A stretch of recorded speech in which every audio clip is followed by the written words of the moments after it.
ओम शांति। आज 24 अगस्त 2024 के महावाक्यों के मनन चिंतन में सबसे पहले प्यारे मीठे बाप दादा ने कहा कि बाप ने जो हम बच्चों को संगम युग पर स्मृतियां दिलाई उसका स्मरण करते रहेंगे तो सदा हर्षित हैं। तात्पर्य हो गया सुदर्शन चक्र। अगर स्मृतियों को एक ही शब्द में हम कहें, स्मृतियां दिलाई हम देवी देवता थे। सृष्टि के पूरा आदि मध्य अंत हम सतो प्रधान थे, संपूर्ण पावन थे। 8, 12, 21, 42 और एक हीरे तुल्य इस टोटल 84 जन्मों की यात्रा।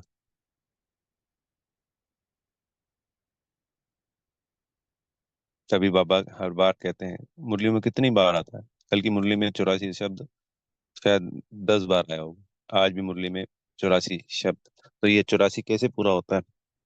8, 12, 21, 42 और एक से। तो हम सबको याद करना है अपनी स्मृतियों में कुछ भी वेस्ट नेगेटिव के बजाय बाबा के इस ज्ञान का मनन चिंतन करना है, इसमें रमण करना है। थोड़े समय बाद ऐसी अवस्था होगी कि ये स्वतः चलने लगेगा, ये हमारी नेचर बन जाएगी। क्योंकि मन बुद्धि में यही रहेगा, तो जो मन बुद्धि में होता है फिर बाहर भी वही निकलता है।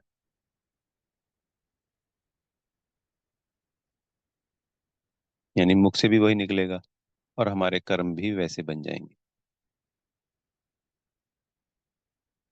फिर आत्मा सदा खुश रहेगी और हर्षित रहेगी। फिर बाबा ने कहा, हल्के रहने की युक्ति क्या है? आज प्रश्न उत्तर में था कि साधन से को अपनाकर हम सदा खुशी में रह सकते हैं। तो जो इस जन्म में हमसे जो भी पाप हुए वह सब बाबा ने आज अविनाशी सर्जन कहा है।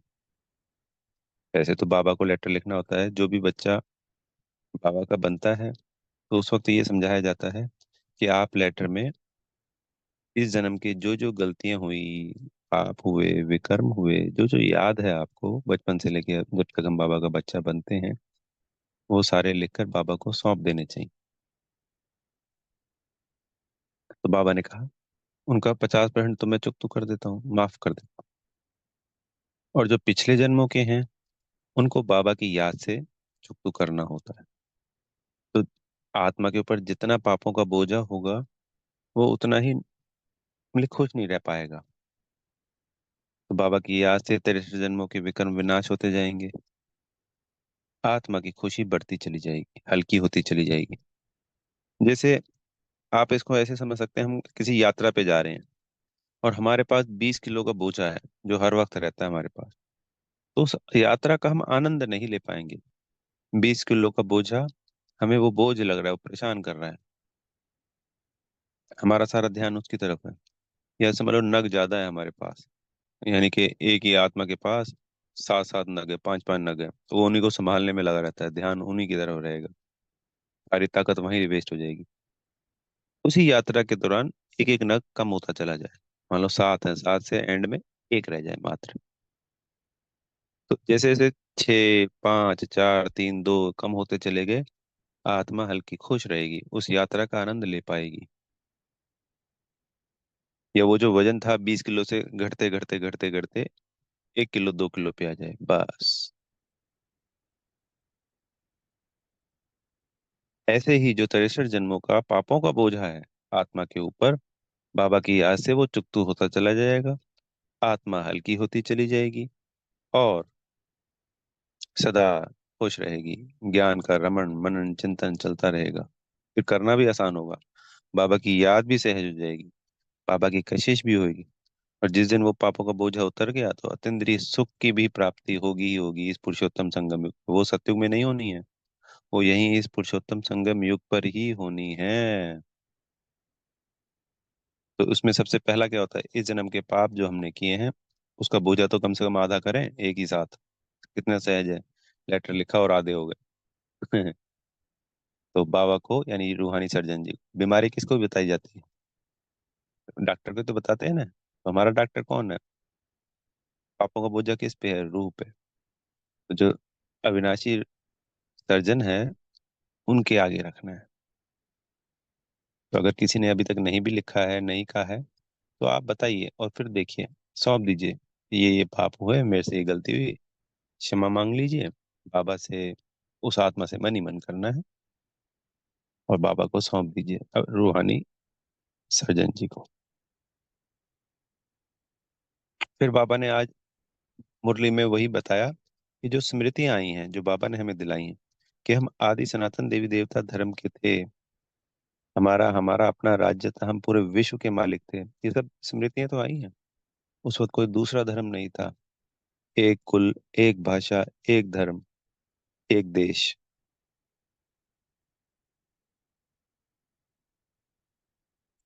हम पूरे कल्प में सिर्फ पुरुषोत्तम संगम युग पर ही आस्तिक बनते हैं, सोचने वाली बात है। भक्ति कर रहे थे भगवान की, पर भगवान का परिचय नहीं था। बाबा ने आस्तिक उन बच्चों को कहा जो सदा नॉलेजफुल होते हैं, ज्ञान होता है रचयिता का, उसकी रचना का, सृष्टि के आदि मध्य अंत का।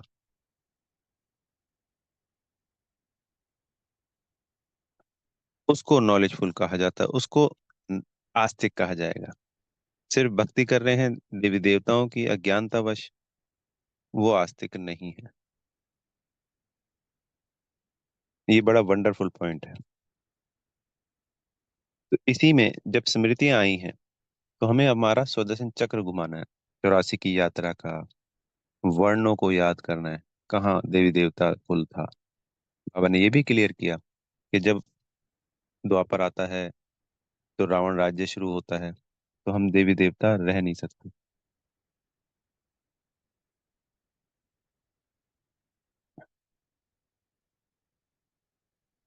तो हम अपने धर्म को भूल जाते हैं, क्योंकि देवी देवता धर्म की फाउंडेशन है पवित्रता। हमने उस फाउंडेशन को हटा दिया। किसी इमारत की बिल्डिंग को की नींव हटा दे, फाउंडेशन हटा दे, तो वो इमारत नहीं रहती। तो ऐसे ही वो धर्म भी नहीं रहा, आदि सनातन देवी देवता धर्म नहीं रहा।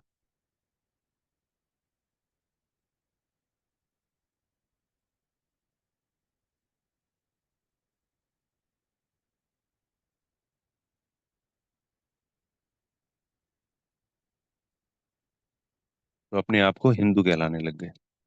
किसी भी मुख्य और तीन धर्मों की बात करें, इस्लाम, क्रिश्चियन, बौद्धी, उन्होंने अपने धर्म का नाम नहीं बदला, तो हमारे धर्म की ताकत कम हो गई। और ये संसार टिका हुआ ही आदि सनातन देवी देवता धर्म पे है। तो जिसके ऊपर टिका हुआ है, अगर वो ही नहीं रहा, तो उस संसार की ताकत तो कम होनी ही होनी है। तो हमारे साथ साथ सब कुछ और भी चीजें गिर गई, पतन की तरफ हम पहुंच गए। सन्यासी धर्म के लिए बताया कि आज वो बिल्कुल एक अलग धर्म है। हम पहले जब ज्ञान में नहीं थे, तो यही तो सोचते थे कि वो भी सनातन धर्म के हैं जी, वो भी हिंदू धर्म के हैं। बस जिसको भगवान को ढूंढना होता है, वो सन्यासी बन जाता है हमारे में से निकल के। पर हमें ये तो ज्ञान में पता चला कि वो तो प्रॉपर धर्म ही अलग है। बाबा ने आज उनके लिए कहा कि उन्होंने इस भारत को थामे रखा उनकी पवित्रता ने। जैसे मकान पुराना हो जाता है, तो पेंट वेंट कर देते हैं या मरम्मत कर देते हैं, अनेकों अनेक चीजें करते रहते हैं ताकि वो चलता रहे। तो उनकी पवित्रता ने भारत को थामे रखा, यहाँ तक संभाले रखा। इसके लिए सभी सन्यास धर्म की आत्माओं का सच्चे दिल से धन्यवाद करना है। पूरे सन्यास धर्म का सच्चे सच्चे दिल से धन्यवाद।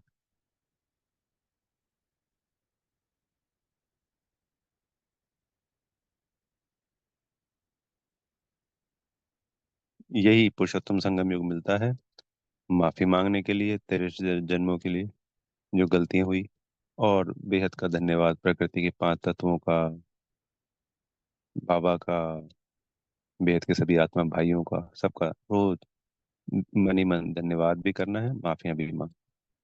और कोई समय नहीं मिलता, और तो हम फिर जो कर रहे होते हैं वो कर ही रहे होते हैं।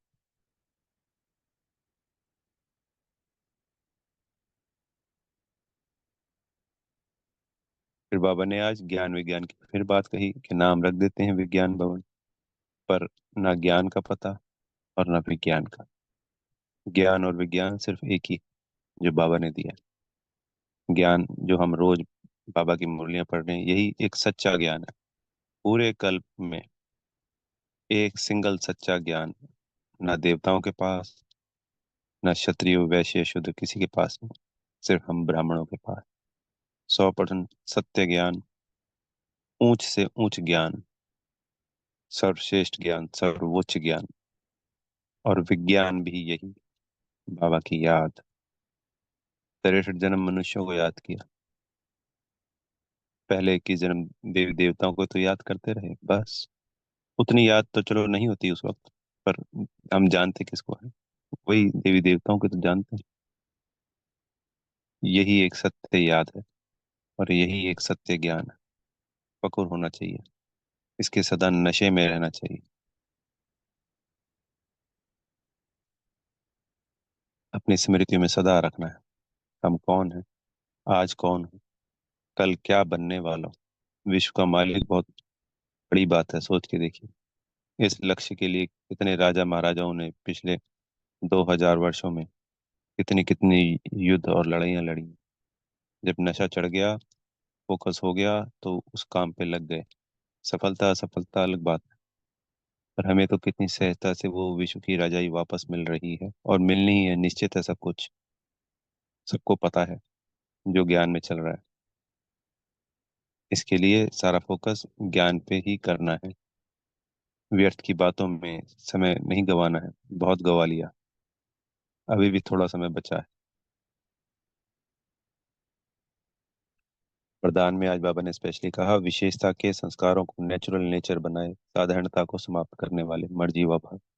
ये हमारा नया जन्म है, 84 बर्थ, जिस दिन बाबा के बच्चे बने। मर मर भी गए उस दिन, पुराने जन्म से, पुराने संस्कारों से, स्वभावों से, पुराने विचारों से। और नया जन्म भी हो गया, तो मर्जीवा हो गया। नए जन्म में ईश्वरीय कुल, ईश्वरीय संप्रदाय, ईश्वरीय खानदान में जन्म लिया। नए संस्कार, दैवी संस्कार, नए गुण शक्तियां, उनको हमारे नेचुरल नेचर बनाना है। हमारा सोचना, बोलना, करना, वृत्ति, दृष्टि, बोल, कर्म सब नए होने चाहिए, विशेष होने चाहिए। सामने वाला कहे ये कोई स्पेशल है। अगर आज इस कलयुगी दुनिया में, जहाँ संसार के लोग पुराने विचारों संस्कारों से चले जा रहे हैं, साधारण हैं, व्यर्थ वेस्ट नेगेटिव हैं, और हमारे अगर बाबा की श्रीमत के अनुसार होंगे, वो गुण शक्तियां हमारे में से नजर आएगी, हमारे कर्म में नजर आएगी, हमारे बोल में नजर आएगी, तो विशेष तो लगना ही लगना है। साधारण होते हुए, दिखने में साधारण सफेद वस्त्र हैं या प्रवृत्ति मार्ग वाले वस्त्र हैं, आत्मा की विशेषता छुप नहीं सकती। किसी चीज की चमक बहुत तेज हो, तो चमक को कोई छुपा सकता है क्या? तो वो कर्म में नजर आएगी। तो सब कुछ विशेष होना चाहिए ब्राह्मणों का।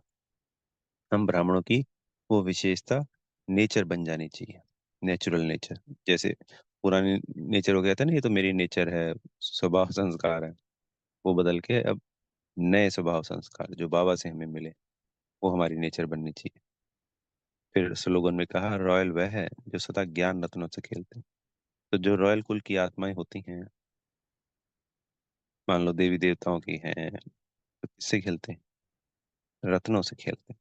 आज भी कोई ऊंचे कुल का बच्चा होगा, और एक गरीब बच्चा है, तो गरीब बच्चा जो चीज खेल रहा होगा, मिट्टी से खेलता है, कंकड़ पत्थरों से खेलता है। और जो रॉयल कुल का होगा, वो किन किन चीजों से खेलता है। तो हमें हमेशा इन ज्ञान रत्नों का रमण करना है। हम रॉयल, इस परिवार के, ईश्वरीय परिवार के बच्चे हैं, ईश्वरीय टीचर के हम स्टूडेंट हैं, प्यारे सदगुरु जी के रॉयल फॉलोवर हैं। तो सदा इन ज्ञान रत्नों में मनन चिंतन में ही रहना है, रमण करना है। सुदर्शन चक्र को अनेकों प्रकार से घुमाना है, वही हमारी स्मृतियां हैं।